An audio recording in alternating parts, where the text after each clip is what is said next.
Raden Otto Iskandar Dinata was born on March 31, 1897 in Bojong Soang, Bandung, West Java. He was the third of 9 children born into an aristocratic family. His father was Raden Haji Adam Rahmat and his mother was Siti Hidayah. From an early age, he had a strong desire to become a teacher. Otto Iskandar Dinata married Raden Ajeng Ratna Suwarni. From this marriage, Otto and his wife were blessed with 5 children. In his daily life, he was known as a firm yet caring father. He instilled in his children the value of discipline, education, and love for their homeland. For him, the family was the primary place for character building, so moral and intellectual education were his top priorities at home. After starting a family, Otto life did not become easier. Rather, it became increasingly challenging. His responsibilities as a husband and father went hand in hand with his struggle against colonial injustice.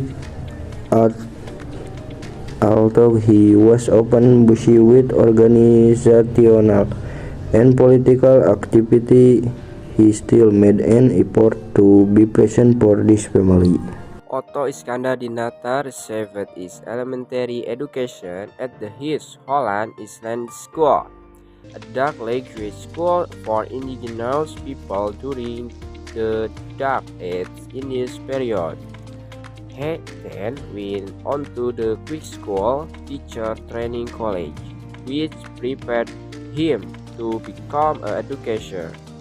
After graduating, Otto worked as a teacher and later became a school principal in West Java.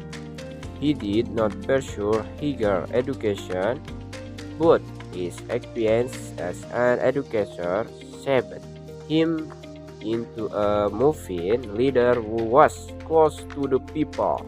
Known for his strong character, Otto was a resolute figure who bravely opposed Dutch colonial cruelty and held justice for the common people in the highest regard. Otto Iskandar Dinata was placed on a blacklist. He also caused concern for the Dutch East Indies government, in part because he dared to expose the Kemuning Dam scandal. As a result, they earned the nickname Sijalak Harupat. The name Sijalak Harupat was later adopted as the name of a stadium in Bandung.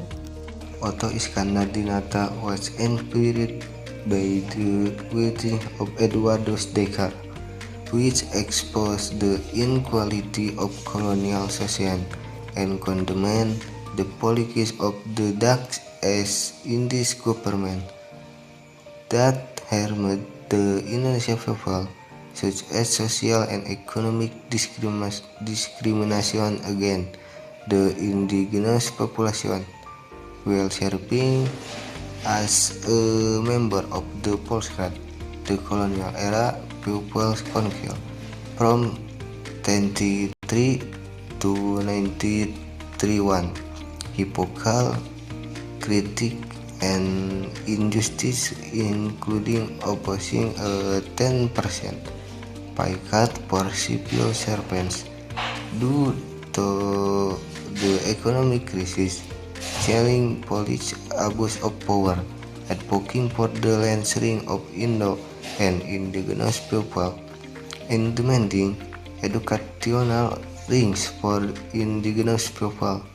His very speech often angered the colonial government to the point that he was asked to step down from the podium and was expelled from the Volksraad.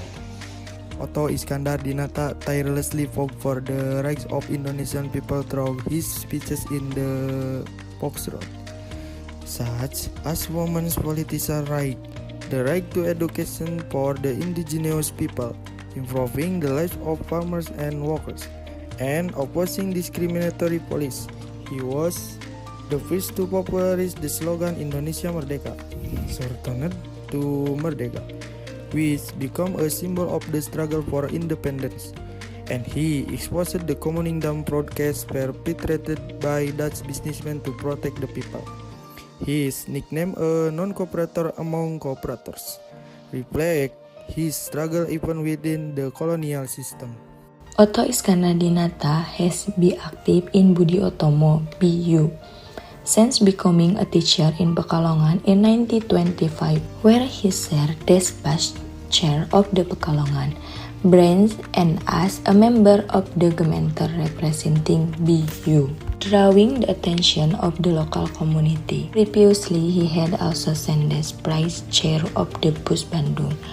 From 1921 to 1924, his involvement in BU marked the beginning of his political career in the fight against colonialism. Otto Iskandar-Dinata was nicknamed Si Jalak Harupat, a nimble, sharp, dumb, brave, and resolute starling, because of his courageous, honest, and defiant speeches against the colonizers.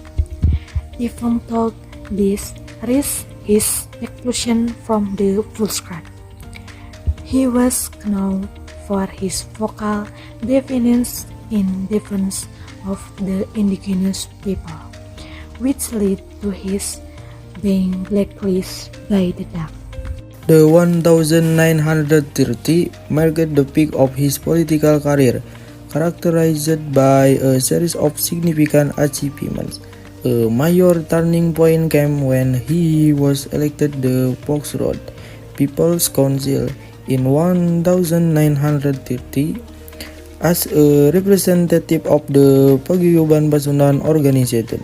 He served in this colonial era legislative body until 1940.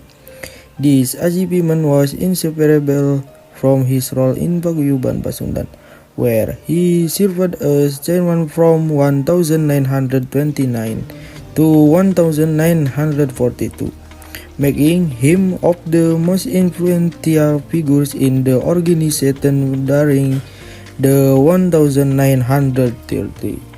In 1931, Otto Iskandar-Dinata was elected to the Volksraad, the representative body of the Dutch East Indies. In that forum, he was known as an active, critical, and courageous figure who opposed various colonial government policies detrimental to the Indonesian people. Through his speech, Otto consistently defended the interests of the indigenous people, particularly farmers, laborers, and the underprivileged.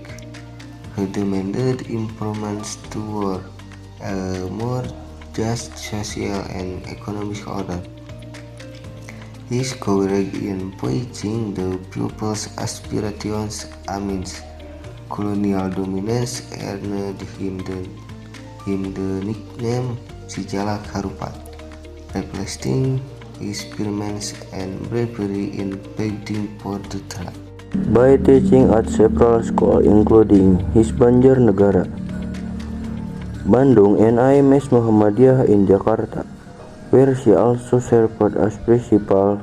In addition to teaching, she founded Sekolah Kartini for girls in Pekalongan and through the Paguyuban Pasundan, established numerous schools as well as Bank Pasundan to ensure the continuity of this educational program. In December 1945, he was abducted by a group known as the Black Army, or the Indonesia Republican Movement in Tangerang, and was married in the Muak area of Tangerang on around December 20. 1945, his body was never found. Otto was known for his courage in criticizing Dutch colonial politics that harmed the people. This stance teaches us not to remain silent when we witness injustice, but to speak the truth in a wise manner. His struggles and sacrifices were recognized by the state with the title of National Hero. As per Presiden Desk of the Republic of Indonesia number 088TK 1973, dated November 6, 1973, he is remembered for his tireless effort in accompanying the right of the common people and paving the way for Indonesia independence. The face of Otto Iskandar Dinata is featured on the 20,000 rupiah banknote issued by the Bank Indonesian on December 29, 2004, as a tribute to his contribution to the struggle for independence. The inclusion of national heroes on currency is not merely a visual symbol, but carries ideological significance, namely, to strengthen national identity and instill historical awareness in the public. Through the money asked in daily life, the state indirectly revives the collective memory of the struggle and the national values bequeathed by the heroes.